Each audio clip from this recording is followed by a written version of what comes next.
2016 to the present. Prior to running and winning his seat as in the Senate, he served in the Virginia House of Delegates from the 82nd District from 2014 to 2016.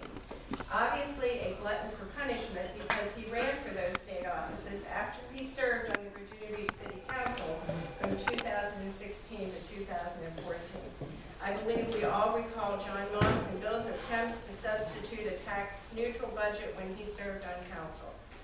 Bill was a Desert Storm veteran. He served in the U.S. Navy both as a Chief Petty Officer and as a Naval Special Warfare Intelligence Officer. In addition to the many local boards and organizations he holds membership on, he sits on numerous Senate committees and is an active member of the General Assembly's Military Caucus and is co-chair of Hampton Roads Caucus, which is comprised of 33 House and Senate legislators who meet during session and beyond on issues pertinent to our region. Please help me welcome State Senator Bill.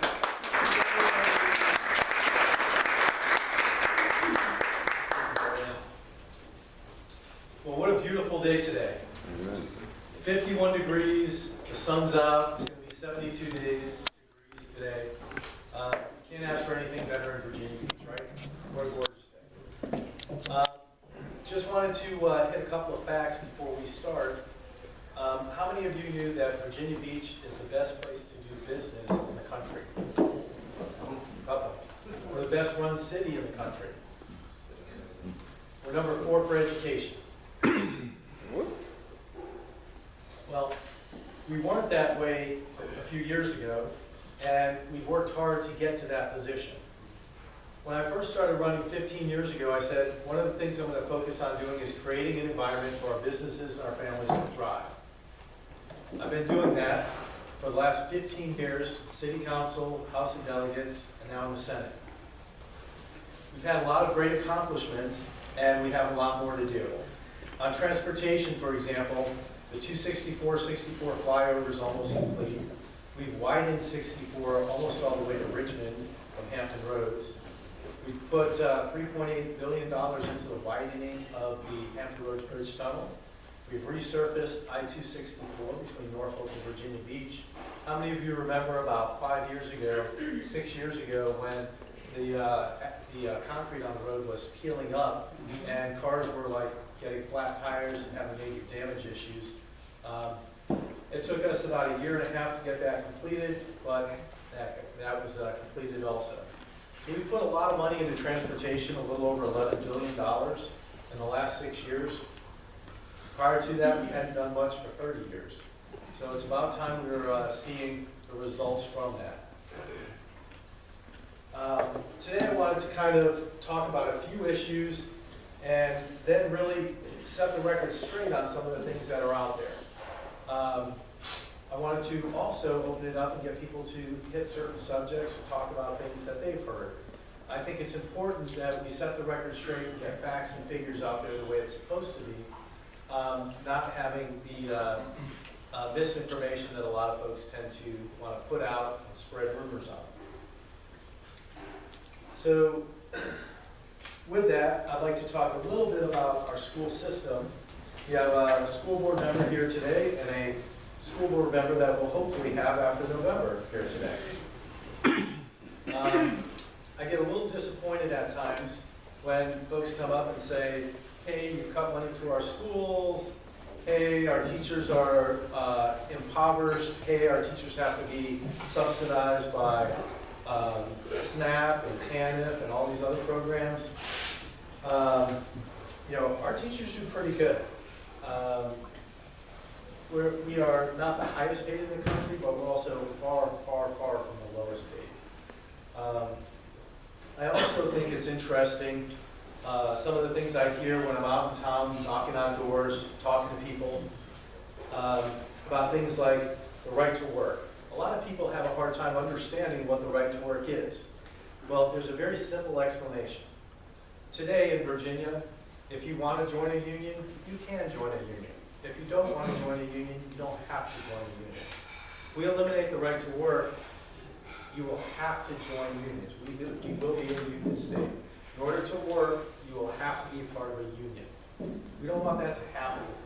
So we want to make sure we remain a right to work, free enterprise, state. We don't want to force people to do something they don't want to do. Frankly, I think it's un-American. There are certain places, I think police, fire, and even EMS, they should have unions, and if folks want to join the union, they should. Unions actually protect them. And let's look at that for a minute. So imagine you're a fireman, a police officer, or EMS. I know you've got at least one person that may have EMS credits here. But if you're going into a burning car or a burning building, there are so many toxicities that are being burnt that we want to make sure that we protect them. And while they're inhaling that smoke, while they're inhaling that to pull people out of a car, pull people out of a burning building, extinguish the building, take care of folks.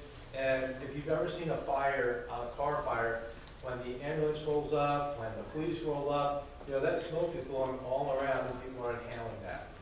Those toxicities that are being burned from the plastics, the rubber, the foam, everything else in there will long-term cause issues in your lungs.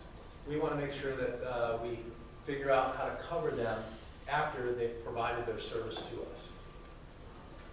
So speaking about the lungs, let's hit another one real quick. Earlier this week, I was up in Richmond on the issue of taxing the tobacco products outside of cigarettes. While we're sitting there listening, we had also, prior to that, I did a bunch of research on vapor, Juuls, the liquid nicotine, cigarettes, just to get a better understanding of the toxicity of all of these and how many chemicals are being burnt and everything. And then we've seen recently in the news where it talks about we've had 18 deaths because of people vaping. So I wanted to dig into that a little bit and see what's the issue. Well, the issue isn't the stuff that you would buy in a normal vape store. 82% of the folks who have died from it have been purchasing the black market banned THC cartridges. So they're not vaping tobacco, they're not vaping the other stuff, non-nicotine products. They are vaping in these cartridges that are black market cartridges, THC-based products. Now, when they're vaping it, they're mixing it with an oil. That oil is the toxicity issue. As it burns, they're inhaling it, and that oil is coating their lungs and preventing their lungs from absorbing oxygen. Well, we're talking on that a little bit. The truth is that all except for one person on the 18 have admitted to buying these black market THC illegal cartridges. So they're already illegal, they're on the black market, and they're being sold. You're going to see a huge crackdown on that in the near future. The second piece of this are the little Juuls. We had a physician come to us and show us some pictures of a 14 to 17-year-old kids who are vaping the Juuls, which have 51 milligrams of nicotine per milliliter. Okay? The average vape products go from 12 down to 1.2 down to 0. The vapor industry has originally designed this to wean people off of nicotine. I don't smoke, I've never smoked. I'm just reading about this so I can better understand and explain it a little bit.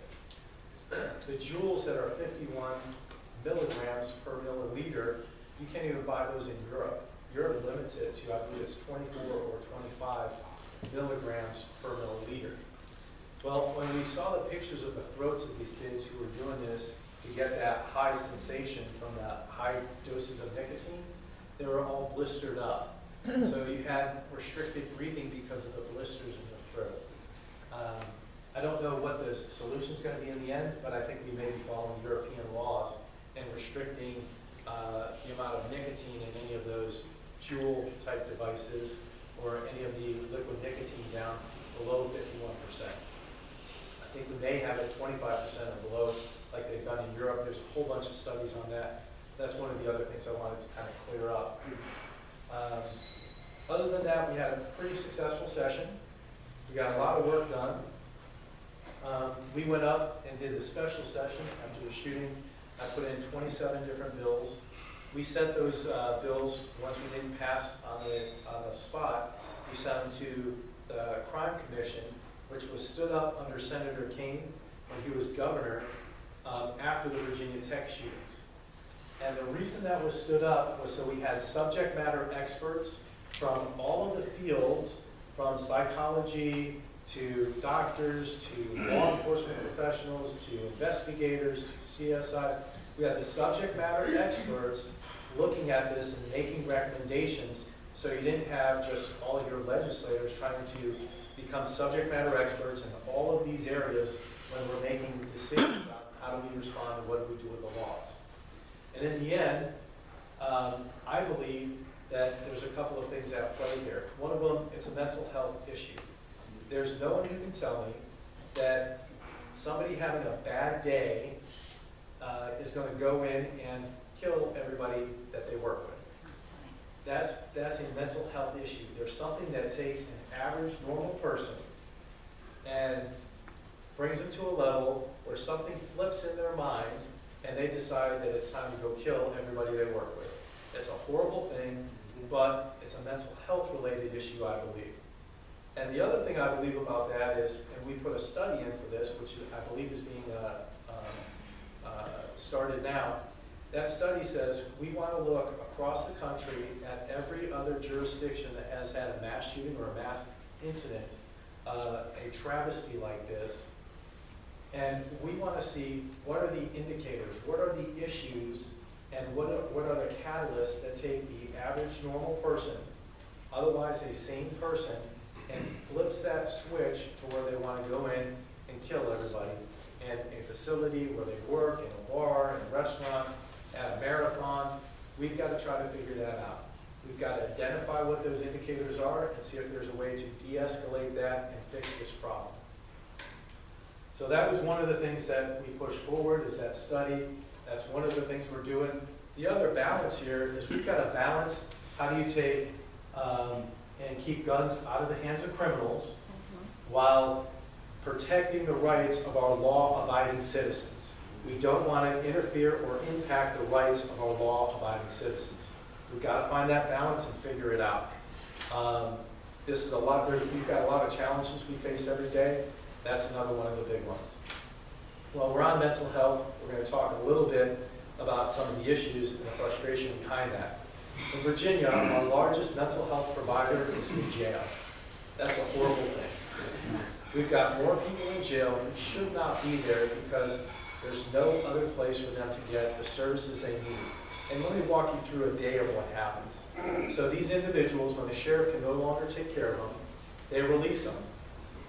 When they release them, they can only give them 2 days worth of meds. The meds are normally what keeps that individual at a stable level where they can operate. So you release this person, a lot of them don't have a place to go. So you're releasing them out into society, you give them 2 days worth of their medication, and before they can get an appointment to follow up and get their medication that they need, it's anywhere from 30 to 45 days. So in that 30 to 45 days, they're going to commit a crime, there's going to be something that happens, and that's why when it comes to mental health, we have a 92% recidivism rate. We've got to figure out how to fix this. I don't know the solution yet, but we're working with our sheriff right now and the CSEs to try to figure it out. Then while we're on that, we're going to hit one other mental health issue that personally has affected me through, and a few folks in this room through one of our friends. We had a former naval captain who used to be very active in our community who had Alzheimer's and dementia. And in the last 6 to 12 months of his life, he spent in a whole circle that was a never-ending circle. So let me explain it to you. He started by, he would try to communicate, and he would get frustrated because he couldn't communicate what was up here through his mouth out to individuals. So he would get frustrated because he thought he was communicating what he wanted and what he needed, but he wasn't getting that out. On the other hand, when his family members were standing there, he thought he was communicating, and he was getting frustrated that they didn't understand what he was saying. From their standpoint, they were getting frustrated because they couldn't understand what he was trying to communicate. So as that frustration level increased, he would act out a little bit. He would get violent. When that happened, they would call the police, get a CIT officer, they'd put him at Virginia Beach General, he'd be there overnight or for 2 days, go to Virginia Beach site, he'd be there for a few days, then he'd go to the VA hospital, he'd be there 5 to 7 days, then they get him on medication, get him stabilized throughout this entire process, then they get him home, and again, not solving the true problem of that frustration on communications. I don't know what the solution is, but I will tell you, he went through this 6 or 8 times in his last year of life. And frankly, that's no way for anybody to go through life. I don't know what the solution is on that. I know that it starts here. And when somebody can't communicate and get their message out, that frustration level increases when they have wants and needs, and it becomes a major issue. This gentleman was a friend of, not most of us, but some of us in this room, and if I said his name, you would probably be nodding your head and you know who I'm talking about. I will tell you, travesties like that, things like that, we've got to figure out the solution to. I'm going to hit one more, and then I'm going to talk about a couple of current issues, and I'm going to open that up for questions. So one of the other ones, the DOJ settlement said we have to take folks out of our mental health facilities and integrate them back into the communities, because we were taking all of our mental health folks, putting them in institutions and in facilities, and that wasn't right. We had to get them back out in the community. Well, that's okay for some folks, but it's not okay for everyone. And here's what happens. So if they're going back to their home of record and that house is no longer, or the family members are no longer alive, there's no place for them to go, they end up homeless. One of the other issues we have is, and I'll give you one of the instances, there was a young man who was in his mid-teens. He was released back to his family. Within 3 weeks, he was beating on one of his family members with a baseball bat. Had him arrested, goes to the hospital, he goes into the psychiatric portion. Again, there's no beds available, so he gets released back home. Within the next 3 weeks, same thing, takes it to 3 of his family members. Similar baseball bat.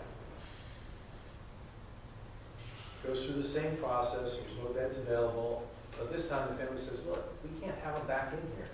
He's too violent, we can't control him, we've got to figure out another solution. The solutions are very limited right now. There are no beds available. We can't institutionalize people like that the way we used to in the past because there's no beds available. We're reducing beds based on the DOJ settlement. And these people with violent tendencies like that, people who can't be controlled like that, really need to be put into an institution. We've got to figure out a better way to handle these issues. I'm bringing this up because a lot of what we're seeing today, a lot of what's being glossed over are issues like that. We've got to continue to approach them. We've got to continue to address them. We've got to make things happen. What keeps Virginia Beach the #1 place to do business, what keeps us the best run city in the country, what keeps us #4 for education, and we need to go up. We want to get to #1. What keeps us at that is the policies that we've set forward in the last 6 years since I've been elected.